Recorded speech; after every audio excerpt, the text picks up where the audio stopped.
Hello students, welcome to Panchajanya IAS. ನಾನು ನವೀನ್ ಕುಮಾರ್. ಇವತ್ತಿನ the Hindu ಪತ್ರಿಕೆಯ ವಿಶ್ಲೇಷಣೆಗೆ ನಿಮಗೆಲ್ಲರಿಗೂ ಸ್ವಾಗತ. ಇವತ್ತು ನಾವು ತಿಳ್ಕೊಳ್ಳಿಕ್ಕೆ ಹೊರಟಿರುವ ವಿಷಯಗಳು ಯಾವ್ದ್ಯಾವುದು ಅಂತಂದ್ರೆ, why is there a drop in school enrolment? ಶಾಲೆಗಳಲ್ಲಿ ದಾಖಲಾತಿ ಕಡಿಮೆ ಆಗಲಿಕ್ಕೆ ಕಾರಣ ಏನು ಅನ್ನೋದು ಮೊದಲನೇ ವಿಷಯ. ಇದು GS3 policies and issues related to education, ಇದಕ್ಕೆ ಸಂಬಂಧಪಟ್ಟಂತ ವಿಷಯ. ಅದರ ನಂತರ UGC's ನ್ಯೂ ಡಿಗ್ರಿ ಪ್ರೋಗ್ರಾಮ್ಸ್, 2 ಹೊಸ ತರಹದ ಡಿಗ್ರಿ ಪ್ರೋಗ್ರಾಮ್ಗಳು ಬಂದಿದೆ. ಅದು ಏನು ಅಂತ ಇದರಲ್ಲಿ ತಿಳ್ಕೊಳ್ತೇವೆ. ಇದು ಸಹ GS3 policies and issues related to education, ಇದಕ್ಕೆ ಸಂಬಂಧಪಟ್ಟಂತ ವಿಷಯ. ನಂತರ ಪ್ರಿಲಿಮ್ಸ್ಗಾಗಿ Pravasi Bharatiya Divas, sonobuoys, Ujala scheme, Toda tribe, Twigstats and genetic analysis methods, ಈ ಎಲ್ಲ ವಿಷಯಗಳ ಬಗ್ಗೆ ಇವತ್ತು ನಾವು ತಿಳ್ಕೊಳ್ಳಿಕ್ಕಿದ್ದೇವೆ. ಒಂದೊಂದಾಗಿ ನೋಡ್ತಾ ಹೋಗೋಣ. ಮೊದಲನೆಯದು, why is there a drop in school enrolment? ಕೆಲವು ದಿವಸಗಳ ಹಿಂದಿಂದ ನಾವು ನೋಡ್ತಾ ಇದ್ದೇವೆ, ಯುಡೈಸ್ ಅನ್ನೋ ಒಂದು ರಿಪೋರ್ಟ್ ಹೊರಗೆ ಬಂದಿದೆ. ಅದರಲ್ಲಿ ಹಲವಾರು ವಿಷಯಗಳನ್ನ ಹೇಳಿದ್ದಾರೆ. The UDISE unified district information system for education report. UDISE ಅನ್ನೋದ್ರ ಫುಲ್ ಫಾರ್ಮ್ ಏನು? Unified district information system for education. ಈ ಒಂದು ರಿಪೋರ್ಟ್ ಯಾರು ರಿಲೀಸ್ ಮಾಡಿದ್ದಾರೆ? Released by ministry of education.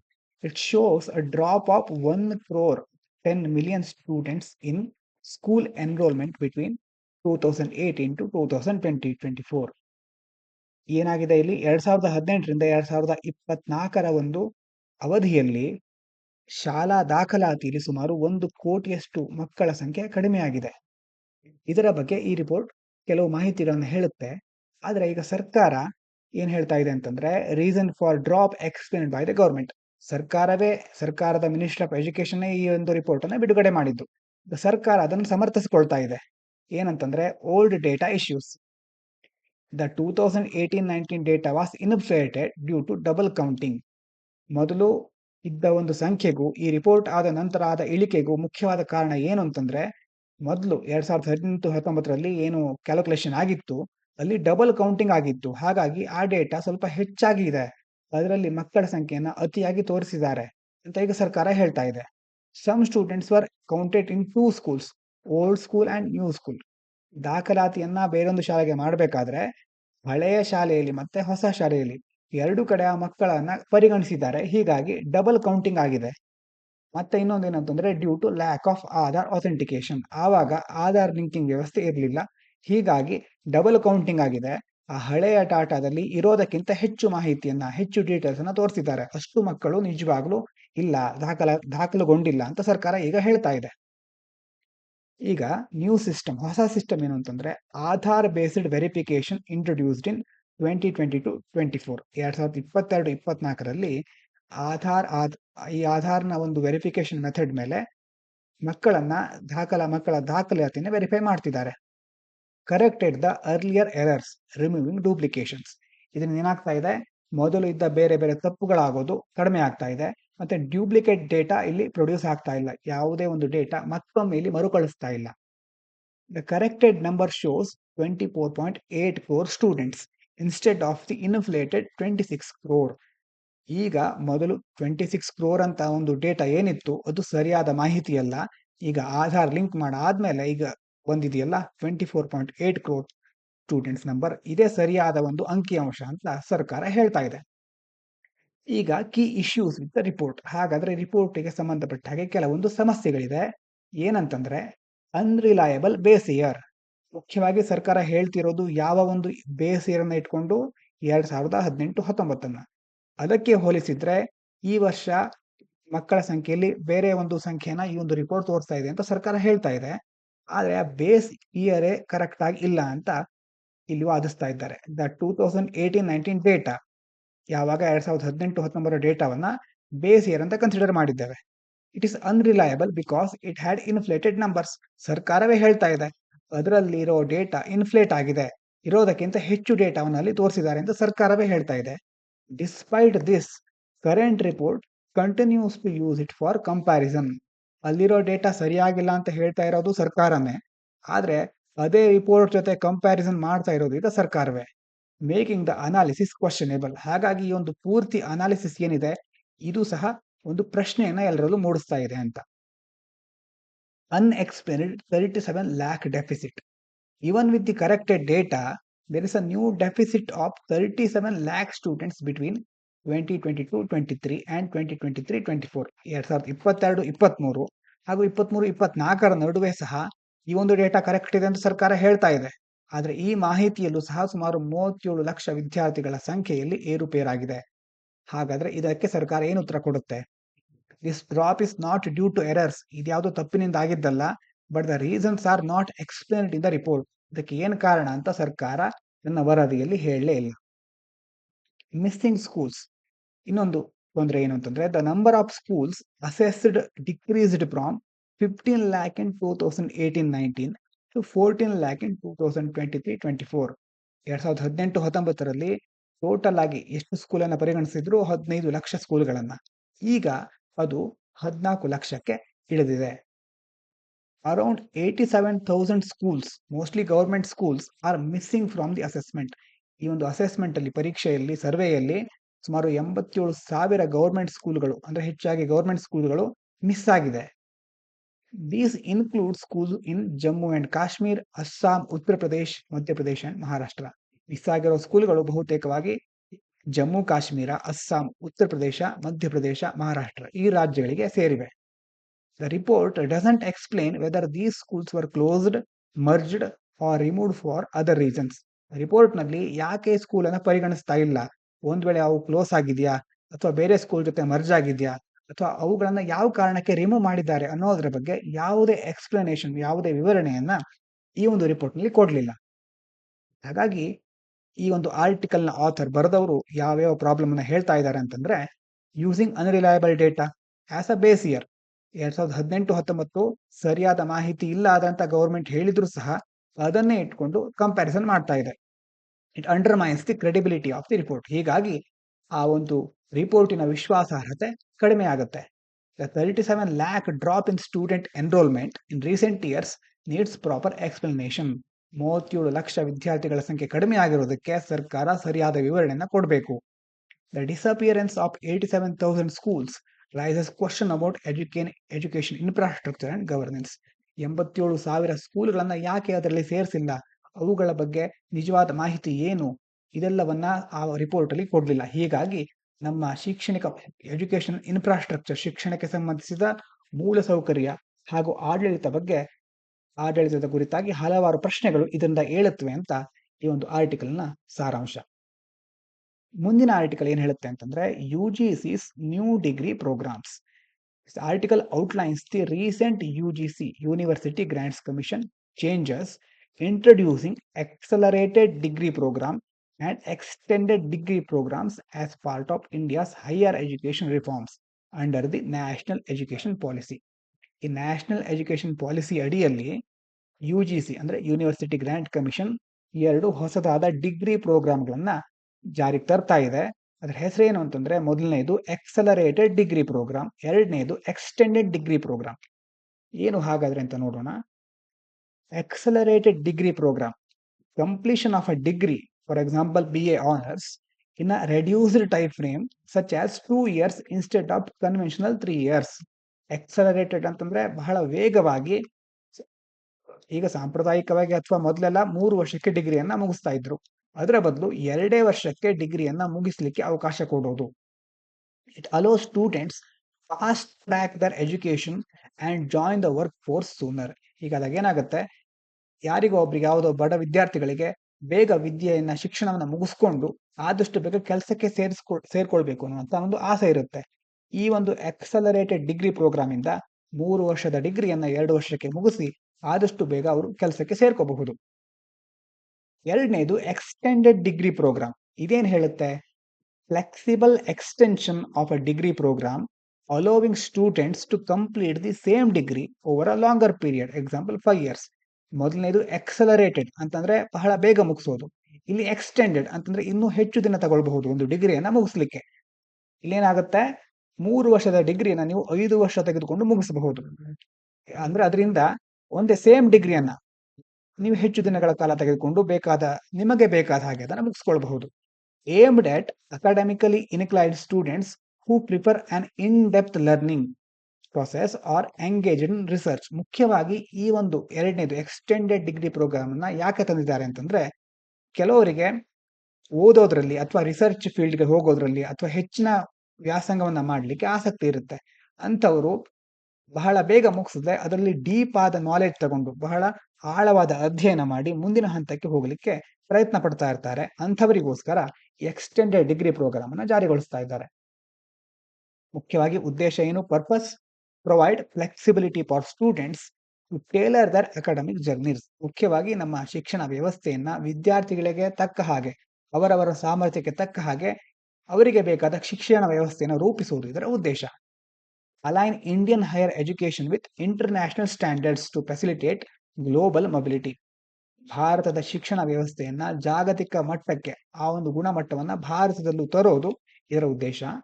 Hello students autonomy in determining their pace of learning. ಈಗ ಕೆಲವರಿಗೆ ಕೆಲವೊಂದು ವಿಷಯಗಳನ್ನ ಅರ್ಥ ಮಾಡ್ಕೊಳ್ಳಿಕ್ಕೆ ಬಹಳ ಸಮಯ ತೆಗೆದುಕೊಳ್ಳುತ್ತೆ. ಹಾಗಾಗಿ ಎಕ್ಸ್ಟೆಂಡೆಡ್ ಡಿಗ್ರಿ ಪ್ರೋಗ್ರಾಮಿನಂತಹ ಕೆಲವೊಂದು ಕಾರ್ಯಕ್ರಮಗಳಿಂದ ಅವರು ತಮಗೆ ಬೇಕಾದಾಗ ತಮ್ಮದೇ ಆದ ಒಂದು ದಾರಿಯಲ್ಲಿ, ತಮ್ಮದೇ ಆದ ಒಂದು ವೇಯಲ್ಲಿ ಅದನ್ನ ಅಪ್ರೋಚ್ ಮಾಡಬಹುದು. ಅವರಿಗೆ ಬೇಕಾದ ಹಾಗೆ ವಿಷಯಗಳನ್ನ ಕಲ್ತ್ಕೊಳ್ಬಹುದು. ಆದರೆ ಕೆಲವೊಂದು ಚಾಲೆಂಜಸ್ ಮತ್ತೆ ಕನ್ಸರ್ನ್ಗಳಿವೆ, ಕೆಲವೊಂದು ಸವಾಲುಗಳಿದೆ. ಏನೇನು ಅಂತಂದ್ರೆ, depth, ರಿಗರ್ and syllabus design. The same degree being taught over 2, 3 or 5 years raises concern about academic depth or rigor. ಈಗ ಒಂದೇ ಡಿಗ್ರಿಯನ್ನ 2 ವರ್ಷನೂ ಕಲಿಸ್ತಾರೆ, 3 ವರ್ಷನೂ ಕಲಿಸ್ತಾರೆ, 5 ವರ್ಷನೂ ಅದನ್ನ ವಿದ್ಯಾರ್ಥಿಗಳು ಪಡ್ಕೋಬಹುದು. ಹೀಗಾದಾಗ ಆ ಸಿಲೆಬಸ್ ಹೇಗಿರುತ್ತೆ ಹಾಗಾದ್ರೆ? ಇವೆಲ್ಲವುಗಳಿಂದ ಸರಿಯಾಗಿ ಯಾರು ಅದನ್ನ ಸರಿಯಾದ ಶಿಕ್ಷಣ ಪಡ್ಕೊಳ್ತಾರೆ? ಬಹಳ ವೇಗವಾಗಿ ಮುಗಿಸ್ಕೊಂಡ್ಬಿಟ್ರೆ ಅವರಿಗೆ ಆಳವಾದ ನಾಲೆಜ್ ಸಿಗುತ್ತೆ, ಆಳವಾದ ಜ್ಞಾನ ಅವರು ಗಳಿಸಬಹುದು ಅದರಲ್ಲಿ. ಅಥವಾ ಎಕ್ಸ್ಟೆಂಡ್ ಮಾಡ್ತಾ ಇದ್ರೆ ಅವರಿಗೆ ಅದರಿಂದ ಮುಂದೆ ಸರಿಯಾದ ಅವಕಾಶಗಳು ಸಿಗುತ್ತಾ? ಎಲ್ಲಾ ಪ್ರಶ್ನೆಗಳು ಹೇಳ್ತಾ ಇರುತ್ತೆ ಇದರಲ್ಲಿ. Need for redesigned curricula tailored for varying duration. ಅಂದ್ರೆ ಇಷ್ಟು ಹೊತ್ತು ಒಂದೇ ಸಿಲೆಬಸ್ ಇತ್ತು, ಅದನ್ನೇ ಬೇರೆ ಬೇರೆ 2 ರಿಂದ 3 ವರ್ಷ ಅಥವಾ 5 ವರ್ಷಕ್ಕೆ ನೀವು ಅಳವಡಿಸ್ತೇವೆ ಅಂತ ಹೋದ್ರೆ ಬಹಳ ದೊಡ್ಡ ಮಟ್ಟದ ಸಮಸ್ಯೆ ಎದುರಾಗಬಹುದು. ಹಾಗಾಗಿ 2 ವರ್ಷಕ್ಕೆ ಬೇರೆ, 3 ವರ್ಷಕ್ಕೆ ಬೇರೆ, 5 ವರ್ಷಕ್ಕೆ ಬೇರೆ, ಈ ರೀತಿ ಬೇರೆ ಬೇರೆ ಸಿಲೆಬಸ್ ಅನ್ನ, ಕರಿಕ್ಯುಲಮ್ ಅನ್ನ ನಾವು ಜಾರಿಗೆಗೊಳಿಸಬೇಕಾಗಿದೆ. Risk of perceived dilution in the quality of accelerated degrees. Accelerate ಅಂತಂದ್ರೆ ಬೇಗ ಮುಗಿಸೋದು, 3 ವರ್ಷ ಇರೋದನ್ನ 2 ವರ್ಷಕ್ಕೆ ಮುಗಿಸೋದು. ಈಗ 2 ವರ್ಷಕ್ಕೆ ಮುಗಿಸ್ತೇವೆ ಅಂತ ಕೆಲವೊಂದ್ಸರಿ ಏನ್ ಮಾಡ್ಬಿಡ್ತಾರೆ, ಸಿಲೆಬಸ್ ಅನ್ನ ಕಡಿಮೆಗೊಳಿಸಿ ಕ್ವಾಲಿಟಿಯಲ್ಲಿ ಕಾಂಪ್ರಮೈಸ್ ಮಾಡ್ಕೊಂಡ್ಬಿಡ್ತಾರೆ. ಹಾಗಾಗಿ ಕ್ವಾಲಿಟಿಲಿ ಯಾವುದೇ ಕೊರತೆ ಆಗದ ಹಾಗೆ ಗುಣಮಟ್ಟವನ್ನ ಸರಿಯಾಗಿ ಕಾಪಾಡಿಕೊಳ್ಳೋ ರೀತಿಯಲ್ಲೇ ಆ ಒಂದು ಡಿಗ್ರಿ ಪ್ರೋಗ್ರಾಮ್ ಅನ್ನ ನಾವು ಜಾರಿಗೊಳಿಸಬೇಕಾಗಿದೆ. ಎರಡನೇ ಸವಾಲು ಏನಂತಂದ್ರೆ, outcome and value disparity. Employers may favour extended programme graduates assuming greater depth of knowledge. ಮುಖ್ಯವಾಗಿ ಒಂದು ವಿದ್ಯೆ ಅಥವಾ ಶಿಕ್ಷಣವನ್ನ ಪಡ್ಕೊಂಡ ನಂತರ ಎಲ್ಲರೂ ಬಯಸೋದು ಒಂದು ಕೆಲಸವನ್ನ. ಈಗ ಕೆಲಸ ಕೊಡೋರು ಅಂದ್ರೆ ಎಂಪ್ಲಾಯರ್ಗಳು ಏನ್ ಮಾಡ್ತಾರೆ, ಹೆಚ್ಚು ಜ್ಞಾನ ಇರೋರನ್ನ ಪರಿಗಣಿಸ್ತಾರೆ. 2 ವರ್ಷಕ್ಕೆ ಒಬ್ಬರು ಡಿಗ್ರಿ ಮುಗಿಸಿದ್ದಾನೆ, ಇನ್ನೊಬ್ಬ 3 ಅಥವಾ 5 ವರ್ಷ ತೆಗೆದುಕೊಂಡಿದ್ದಾನೆ, ಅಂದ್ರೆ ಅವನಲ್ಲಿ ಹೆಚ್ಚು ಜ್ಞಾನ ಇರಬಹುದು ಅಂತ ಅವರು ಪರಿಗಣಿಸಿದ್ರೆ ಆಗೇನಾಗತ್ತೆ, 2 ವರ್ಷ ಡಿಗ್ರಿ ಮುಗಿಸಿದವರಿಗೆ ಸರಿಯಾದ ಕೆಲಸ ಸಿಗೋದಿಲ್ಲ. ಒಂದು ವೇಳೆ ಈಗ ಕೆಲಸ ಕೊಡೋರು 3 ವರ್ಷ ಅಥವಾ 5 ವರ್ಷ ಇರೋರನ್ನ ಪರಿಗಣಿಸಲಿಕ್ಕೆ ಶುರು ಮಾಡಿದ್ರೆ 2 ವರ್ಷಕ್ಕೆ ಎಕ್ಸಲರೇಟೆಡ್ ಡಿಗ್ರಿ ಪ್ರೋಗ್ರಾಮ್ ಅನ್ನ ಕನ್ಸಿಡರ್ ಮಾಡಿದವರಿಗೆ ಆಗ ಸರಿಯಾದ ಕೆಲಸ ಸಿಕ್ಕೋದಿಲ್ಲ. Accelerated degrees might be undervalued in the job market, creating a disparity in opportunities. ಅಂದ್ರೆ ಮೊದಲೇ ಹೇಳಿದ ಹಾಗೆ 2 ವರ್ಷ ಅಥವಾ ಎಕ್ಸಲರೇಟೆಡ್ ಡಿಗ್ರಿ ಪ್ರೋಗ್ರಾಮ್ ಅನ್ನ ಮಾಡ್ಕೊಳ್ತಾ ಇರೋರಿಗೆ ಜಾಬ್ ಮಾರ್ಕೆಟ್ ಅಲ್ಲಿ ಸರಿಯಾದ ಅವಕಾಶ ಸಿಗದೆ ಹೋಗಬಹುದು. ಅದೇ ರೀತಿ contradicts the NEP's goal of creating equal opportunities for all students. ಎಲ್ಲರಿಗೂ ಸಮಗ್ರವಾದ ಸಮಾನತೆಯ ಶಿಕ್ಷಣ, ಎಲ್ಲರಿಗೂ ಸರಿಯಾದ ಶಿಕ್ಷಣ ದೊರೆಯಬೇಕು ಅನ್ನೋದು NEPಯ ಉದ್ದೇಶ. ಆದ್ರೆ ಒಂದು ವೇಳೆ ಎಲ್ಲರಿಗೂ ಉದ್ಯೋಗವನ್ನ ಪಡೀಲಿಕ್ಕೆ ಸರಿಯಾದ ಅವಕಾಶ ಸಿಗ್ತಾ ಇಲ್ಲ, ಕೆಲವೊಬ್ಬರಿಗೆ ಹೆಚ್ಚು ಅವಕಾಶ ಸಿಗುತ್ತೆ, ಹೀಗೆ ಕೆಲವೊಂದು ಅಸಮಾನತೆಗಳು ಎದುರಾದಾಗ ಈ ಒಂದು NEPಯ ಮೂಲ ಉದ್ದೇಶಕ್ಕೆ ಧಕ್ಕೆ ಬರುತ್ತೆ ಇದರಿಂದ ಅಂತ ಇದು ಹೇಳುತ್ತೆ. ಅಪ್ಲಿಕ್ಯಾಬಿಲಿಟಿ ಇನ್ ಟೆಕ್ನಿಕಲ್ ಅಂಡ್ ಪ್ರೊಫೆಷನಲ್ ಕೋರ್ಸಸ್. ಮುಖ್ಯವಾಗಿ ಟೆಕ್ನಿಕಲ್ ಮತ್ತೆ ಪ್ರೊಫೆಷನಲ್ ಕೋರ್ಸ್ಗಳಾದ BTech ಅಂದ್ರೆ ಇಂಜಿನಿಯರಿಂಗ್ ಮತ್ತೆ ಮೆಡಿಸಿನ್, ಇದಕ್ಕೆಲ್ಲ ಎಕ್ಸ್ಟೆನ್ಸಿವ್ ಪ್ರಾಕ್ಟಿಕಲ್ ಮತ್ತೆ ಎಕ್ಸ್ಪೆರಿಮೆಂಟಲ್ ಲರ್ನಿಂಗ್ ಬೇಕಾಗುತ್ತೆ. ಈಗ ಮುಖ್ಯವಾಗಿ 4 ಅಥವಾ 5 ವರ್ಷದ ತನಕ ಈ ಒಂದು ಕೋರ್ಸ್ಗಳಿರುತ್ತೆ. ಇದನ್ನು ನೀವು 2 ವರ್ಷಕ್ಕೆ ಇಳಿಸ್ತೀನಿ ಅಂತಂದ್ರೆ ಅವರಿಗೆ ನಿಜವಾಗ್ಲೂ ಸರಿಯಾದ ಜ್ಞಾನ ಇರುತ್ತಾ ಡಿಗ್ರಿ ಮುಗಿಸಿದಾಗ, ಅಥವಾ ಅವರಿಗೆ ನಿಜವಾದ ಟ್ರೈನಿಂಗ್ ಆಗಿರುತ್ತಾ, ಅವರು ಉದ್ಯೋಗಗಳನ್ನ ಪಡ್ಕೊಳ್ಳಿಕ್ಕೆ ಸಿದ್ಧರಾಗಿರ್ತಾರ ಕೇವಲ 2 ವರ್ಷದ ಡಿಗ್ರಿ ಪಡ್ಕೊಂಡು ಅನ್ನುವಂಥ ಪ್ರಶ್ನೆಗಳು ಹೇಳುತ್ತೆ. Compressing these into accelerated format risks producing inadequately skilled professionals. ಅಂದ್ರೆ ಒಂದು ವೇಳೆ 2 ವರ್ಷಕ್ಕೆ ಅವರು ಮುಗಿಸಿ ಮುಂದೆ ಹೋದ್ರು ಅಂತ ಆದ್ರೂ ಸಹ ಅವರಿಗೆ ಸರಿಯಾದ ಜ್ಞಾನ ಸಿಗದೇ ಇರಬಹುದು, ಅಥವಾ ಅವರು ಮಾಡ್ತಾ ಇರುವ ಉದ್ಯೋಗ ಕ್ಷೇತ್ರದಲ್ಲಿ ಅವರಿಗೆ ಬೇಕಾದಂತ ಸ್ಕಿಲ್ ಇನ್ನೂ ಅವರಲ್ಲಿ ಇಲ್ಲದೆ ಹೋಗಬಹುದು. ಮತ್ತೊಂದು ಸಮಸ್ಯೆ ಏನು ಅಂತಂದ್ರೆ financial burden. Extended programmes would be costlier. 5 ವರ್ಷದ ಪ್ರೋಗ್ರಾಮ್ ಇದೆ ಅಂತಂದ್ರೆ ಅದಕ್ಕೆ ಹೆಚ್ಚು ಹಣವನ್ನ ಪಡೆದೇ ಪಡಿತಾರೆ. ಡಿಟರಿಂಗ್ ಎಕನಾಮಿಕಲಿ ಡಿಸ್ಅಡ್ವಾಂಟೇಜ್ ಸ್ಟೂಡೆಂಟ್ಸ್. ಹೀಗಾದಾಗ ಏನಾಗುತ್ತೆ, ಹಿಂದುಳಿದ ಬಡ ವಿದ್ಯಾರ್ಥಿಗಳಿಗೆ ಈ ಒಂದು 5 ವರ್ಷದ ಶಿಕ್ಷಣ ವ್ಯವಸ್ಥೆಗೆ ಅವರು ಮನಸ್ಸು ಮಾಡೋದೇ ಇಲ್ಲ. Accelerated programs may appeal more students with financial constraints regardless of academic aspiration. ಕೆಲವು ಬಡ ವಿದ್ಯಾರ್ಥಿಗಳಿಗೆ ನಾನು ಆಳವಾದ ಜ್ಞಾನ ಪಡಿಬೇಕು, ಹೆಚ್ಚೆಚ್ಚು ಓದಬೇಕು, 5 ವರ್ಷದ ಡಿಗ್ರಿಯನ್ನ ಪೂರ್ಣಗೊಳಿಸಬೇಕು ಅಂತ ಇದ್ರೂ ಸಹ ಅದಕ್ಕೆ ಹೆಚ್ಚು ಫೀಸ್ ಇರುತ್ತೆ. ಅವಾಗೇನಾಗುತ್ತೆ, ಅವರು ಈ 2 ವರ್ಷದ ಶಿಕ್ಷಣವನ್ನ ಡಿಗ್ರಿಯನ್ನ ಆದಷ್ಟು ಬೇಗ ಕೆಲಸ ಸಿಗಲಿ ಅಂತ ಅವರು ಆ ಒಂದು ಶಿಕ್ಷಣ ವ್ಯವಸ್ಥೆಗೆ ಮೊರೆ ಹೋಗಬೇಕಾಗುತ್ತೆ. Student tracking and infrastructure.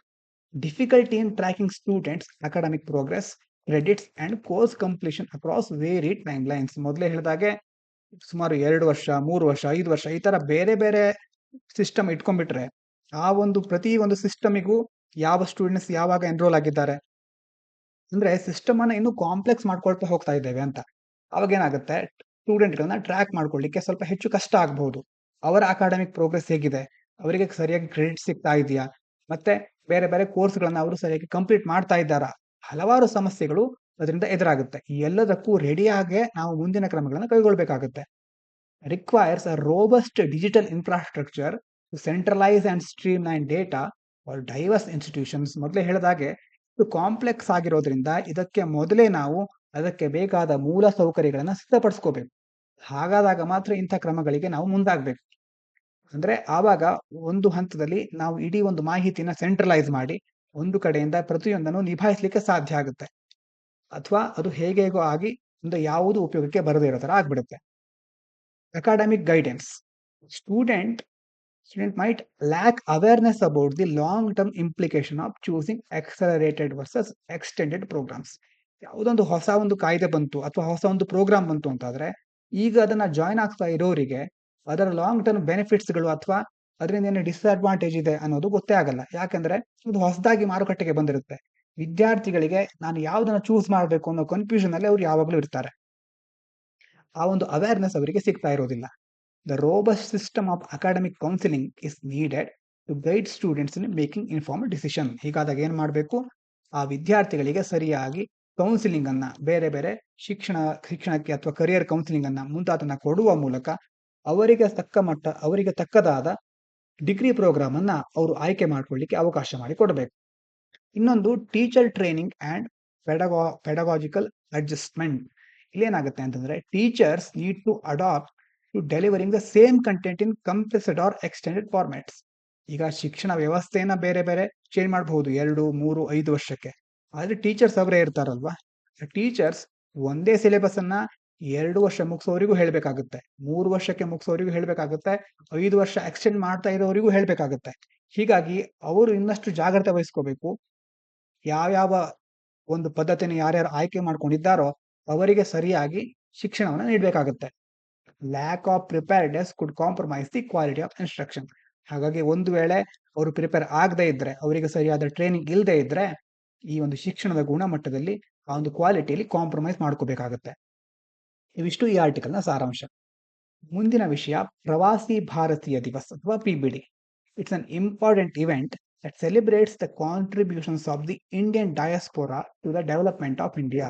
ಮುಖ್ಯವಾಗಿ ಅನಿವಾಸಿ ಭಾರತೀಯರು ಇರ್ತಾರಲ್ವಾ, ಅವರು ಭಾರತಕ್ಕೆ ಯಾವ ಕೊಡುಗೆಗಳನ್ನ ನೀಡಿದ್ದಾರೆ ಅನ್ನುವುದರ ಕುರಿತಾಗಿ ಈ ಪ್ರವಾಸಿ ಭಾರತೀಯ ದಿವಸನ ಆಚರಿಸ್ತಾ ಇದ್ದಾರೆ.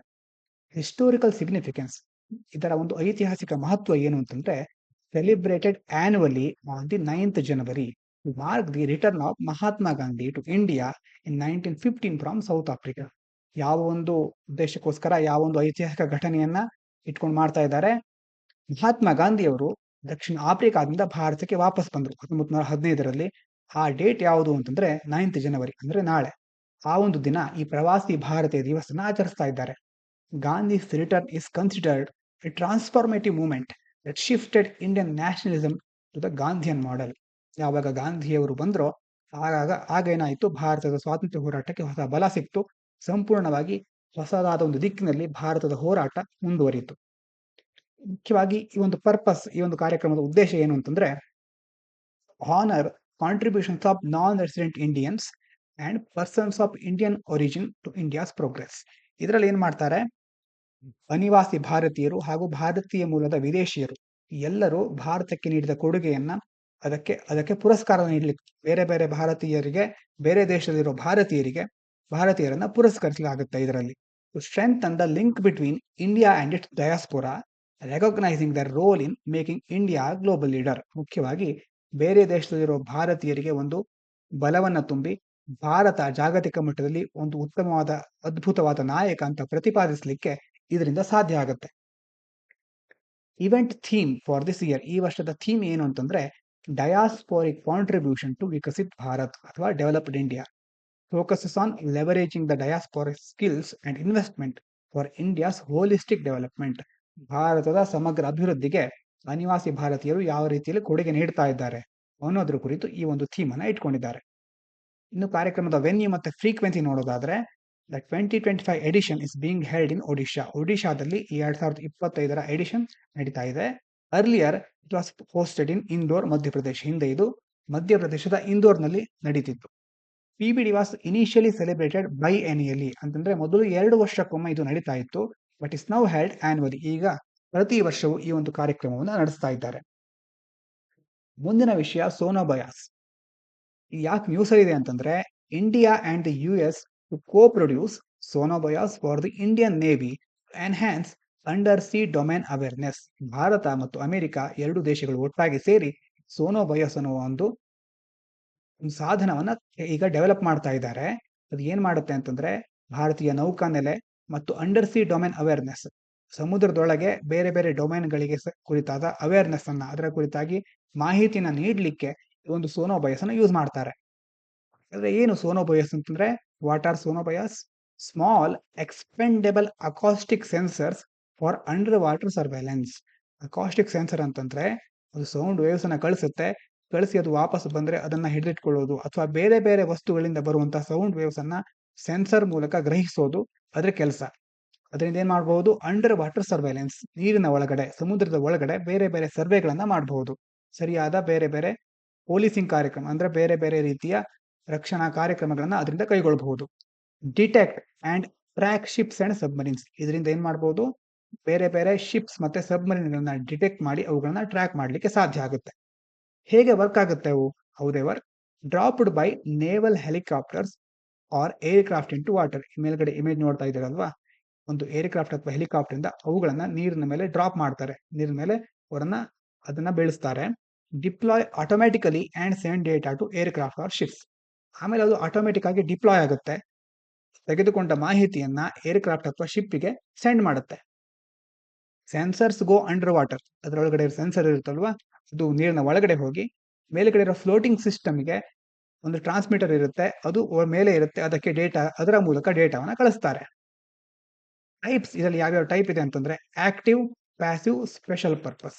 ಆಕ್ಟಿವ್ ನಲ್ಲಿ ಎಮಿಟ್ ಸೌಂಡ್ ಅನ್ನ ಎಮಿಟ್ ಮಾಡುತ್ತೆ. ಎಮಿಟ್ ಮಾಡಿ ಅದು ಯಾವುದೋ ಒಂದು ವಸ್ತುವಿಗೆ ಹೋಗಿ ತಾಗಿದ್ರೆ ಅದು ಎಕೋ ಆಗುತ್ತೆ.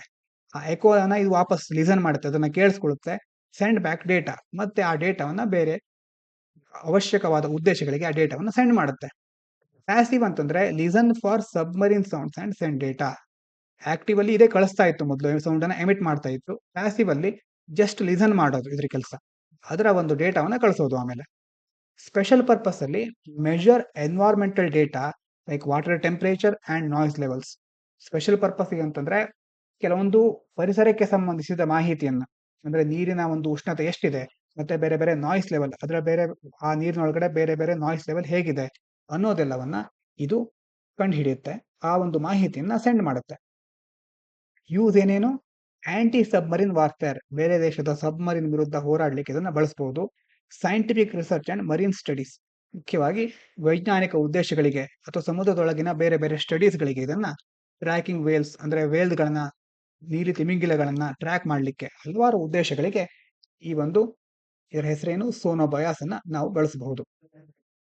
ಉಜಲಾ scheme, started in January 2015 by the Ministry of Power, implemented by Energy Efficiency Services Limited. 2015ರಲ್ಲಿ ಅಂದ್ರೆ ಈ ಒಂದು ಸ್ಕೀಮ್ ಆರಂಭವಾಗಿ ಈಗ 10 ವರ್ಷಗಳಾಗ್ತಾ ಇದೆ. UPSCಲಿ ಹಲವಾರು ಬಾರಿ ಈ 10 ವರ್ಷ 5 ವರ್ಷ ಪೂರೈಸಿದ ಯೋಜನೆಗಳನ್ನ ಪ್ರಿಲಿಮ್ಸ್ ಅಲ್ಲಿ ಕೇಳುವ ಕೆಲವೊಂದು ಸಾಧ್ಯತೆ ಇರುತ್ತೆ. ಹಾಗಾಗಿ ಇದನ್ನ ನೋಡ್ಕೊಳ್ಳೋಣ. ಜನವರಿ 2015ರಲ್ಲಿ ಪ್ರಾರಂಭಿಸಲಾಯಿತು. ಯಾವ ಮಿನಿಸ್ಟ್ರಿ? Ministry of power. ಇದನ್ನು ಇಂಪ್ಲಿಮೆಂಟ್ ಮಾಡಿದ್ದು ಎನರ್ಜಿ ಎಫಿಷಿಯನ್ಸಿ ಸರ್ವಿಸಸ್ ಲಿಮಿಟೆಡ್.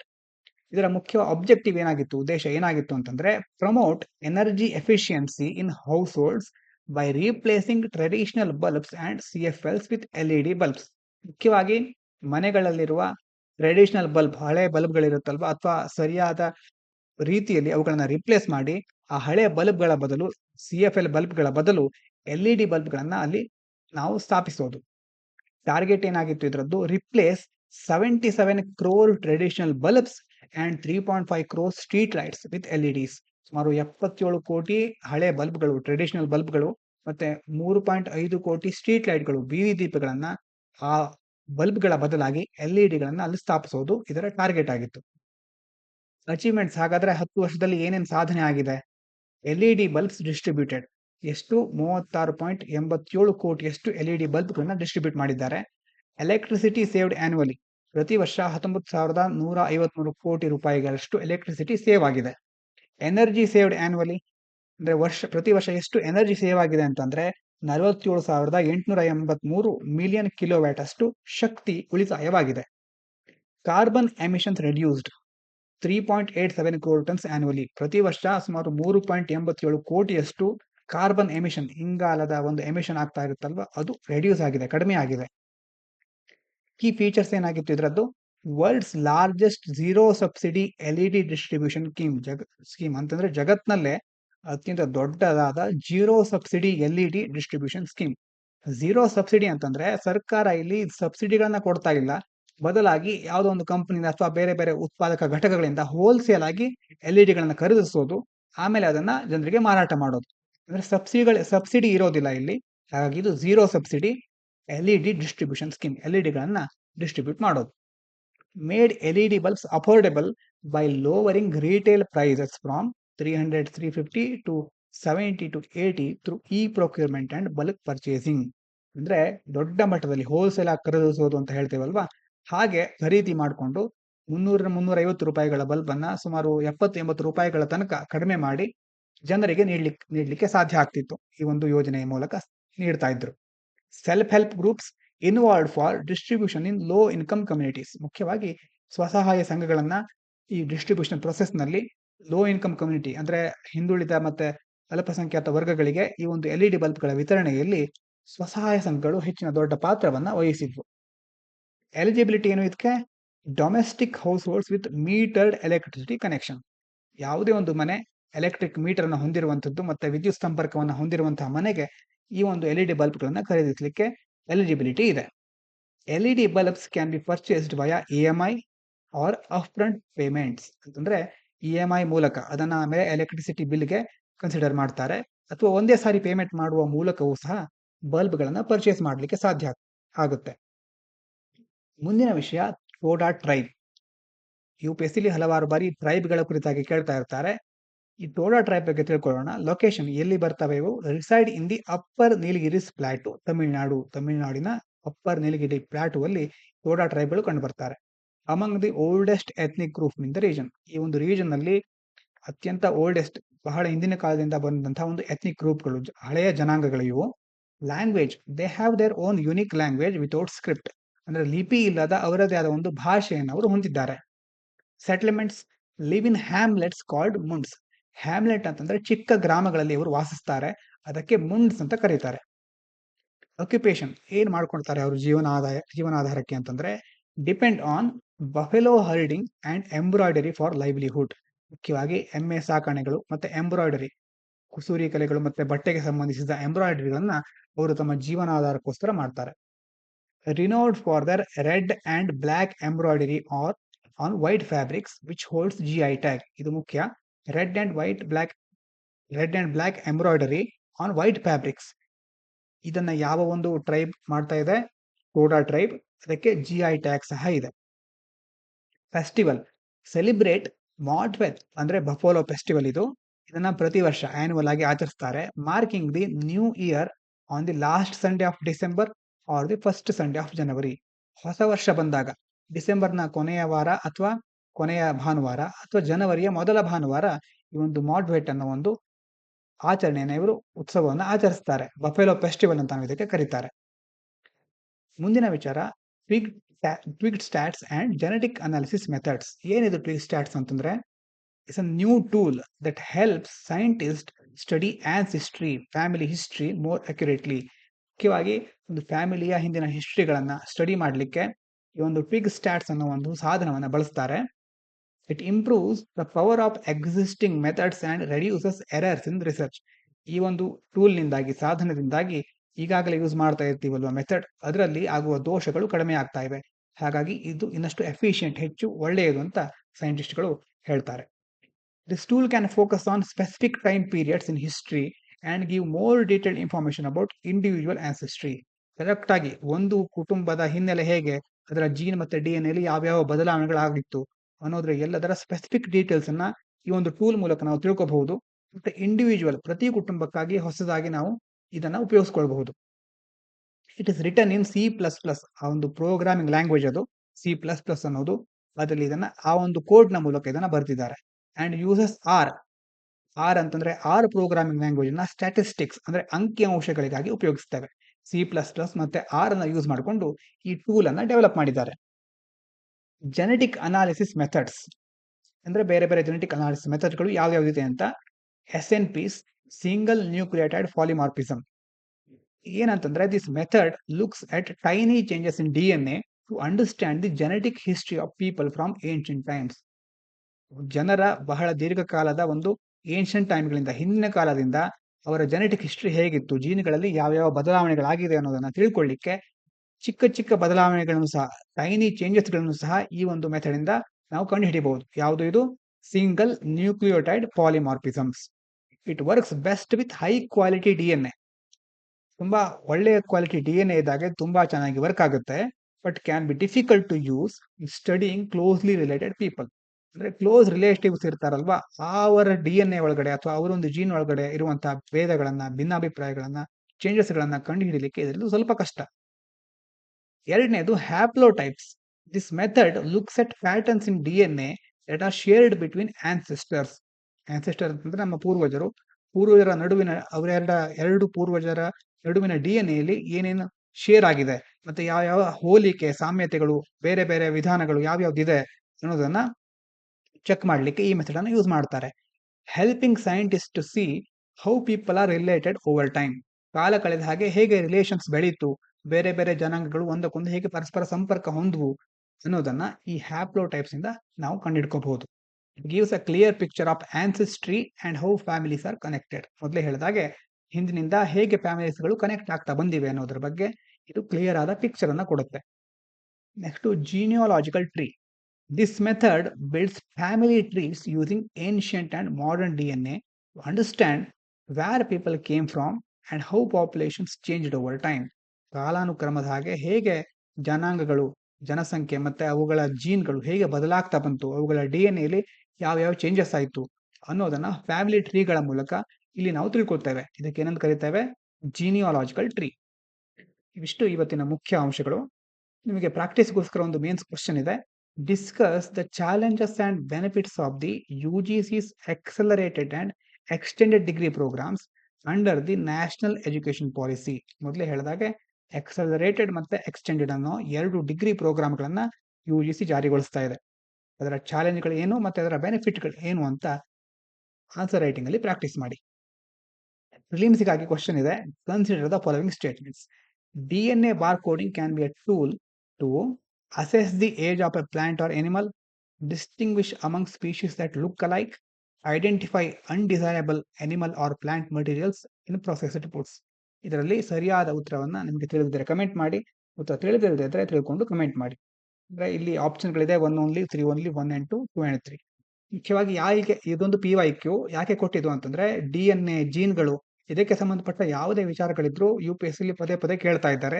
ಇಲ್ಲಿ ಟ್ವಿಗ್ ಸ್ಟ್ಯಾಟ್ಸ್ ಅನ್ನೋದನ್ನು ಸಹ ಕೇಳುವ ಸಾಧ್ಯತೆಗಳಿರುತ್ತೆ.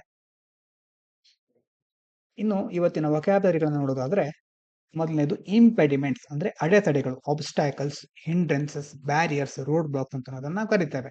Lac of funding become a major impediment to the project progress. ಹಣಕಾಸಿನ ವ್ಯವಸ್ಥೆ ಇಲ್ಲದೆ ಅದು ಏನಾಯ್ತು, ಅದರಿಂದ ಪ್ರಾಜೆಕ್ಟ್ ನ ಪ್ರೋಗ್ರೆಸ್ ಆಗಲಿಕ್ಕೆ, ಪ್ರಾಜೆಕ್ಟ್ ಮುಂದುವರಿಲಿಕ್ಕೆ ಒಂದು ದೊಡ್ಡ ಅಡೆತಡೆ ಎದುರಾಯಿತು. ಡಿಸೆಂಟ್ ಅಂದ್ರೆ ಭಿನ್ನಾಭಿಪ್ರಾಯ, disagreement, protest, opposition, objection. There was some dissent among the members regarding the new policy. ಹೊಸ ಪಾಲಿಸಿಯ ಬಗ್ಗೆ ಕೆಲವು ಸದಸ್ಯರಲ್ಲಿ ಡಿಸೆಂಟ್ ಇತ್ತು, ಅಂದ್ರೆ ಭಿನ್ನಾಭಿಪ್ರಾಯ ಎದುರಾಯಿತು. ಆಪ್ಸೆಟ್ ಅಂತಂದ್ರೆ ಸರಿದೂಗಿಸು, counter balance, compensate, neutralise, balance ಮಾಡೋದು ಅಂತ. Extra cost were offset by increased revenue from sales. ಮೊದಲೇ ಹೆಚ್ಚಾಗಿದ್ದ ಕಾಸ್ಟ್ ಅನ್ನ ಸೇಲ್ಸ್ ನ ಇನ್ಕ್ರೀಸ್ ರೆವೆನ್ಯೂ ಅಂತಂದ್ರೆ ಸೇಲಿಂದ ಆಗಿರೋ ಇನ್ಕ್ರೀಸ್ ರೆವೆನ್ಯೂಗಳಿಂದಾಗಿ ಆಪ್ಸೆಟ್ ಮಾಡಲಾಯಿತು, ಅಂದ್ರೆ ಅದನ್ನ ಸರಿದೂಗಿಸಲಾಯಿತು. ಇನ್ನು ಕಾನಂಡ್ರಮ್ ಅಂತಂದ್ರೆ ಜಟಿಲವಾದ ಸಮಸ್ಯೆ, ಪಜಲ್, ಡೈಲಮಾ, ಮಿಸ್ಟ್ರಿ, ರಿಡಲ್ ಅಂತಾನು ಇದಕ್ಕೆ ನಾವು ಕರಿಬಹುದು. Solving the budget conundrum required the team to think outside the box. ಬಜೆಟ್ಗೆ ಸಂಬಂಧಪಟ್ಟ ಜಟಿಲವಾದ ಸಮಸ್ಯೆಯನ್ನು ಪರಿಹರಿಸಲಿಕ್ಕೆ ಅವರು ಹೊಸದಾಗಿ ಬೇರೆ ತರಹದ ಔಟ್ಸೈಡ್ ದ ಬಾಕ್ಸ್ ಯೋಚನೆ ಮಾಡಬೇಕಾಯಿತು, ಅಂದ್ರೆ ಇರುವುದೆಲ್ಲ ಬಿಟ್ಟು ಹೊಸ ರೀತಿಯಲ್ಲಿ ಯೋಚನೆ ಮಾಡಬೇಕಾಯಿತು. ನೆಕ್ಸ್ಟ್ ರಿಗರ್ ಅಂದ್ರೆ ತೀವ್ರತೆ, ಸ್ಟ್ರಿಕ್ಟ್ನೆಸ್, ಸಿವಿಯರಿಟಿ, ಹೊರೋನೆಸ್, ಪ್ರಿಸಿಷನ್ ಅಂತ. Rigour of the training programme ensured that all participants were well prepared. ಅಂದ್ರೆ ಆ ಟ್ರೈನಿಂಗ್ ಪ್ರೋಗ್ರಾಮಿನ ಒಂದು ಸ್ಟ್ರಿಕ್ಟ್ನೆಸ್ ಹೇಗಿತ್ತು ಅಂತಂದ್ರೆ ಅದರಿಂದ ಪ್ರತಿಯೊಬ್ಬರು ಸಹ ಚೆನ್ನಾಗಿ ತಯಾರಾಗಲಿಕ್ಕೆ ಸಾಧ್ಯ ಆಯಿತು. ಇವಿಷ್ಟು ಇವತ್ತಿನ ಮುಖ್ಯ ವಿಚಾರಗಳು. ಇಷ್ಟು ಹೊತ್ತಿನ ತನಕ ಕೇಳಿದ ನಿಮಗೆಲ್ಲರಿಗೂ ಧನ್ಯವಾದಗಳು. ಇದು ಪಾಂಚಜನ್ಯ IAS.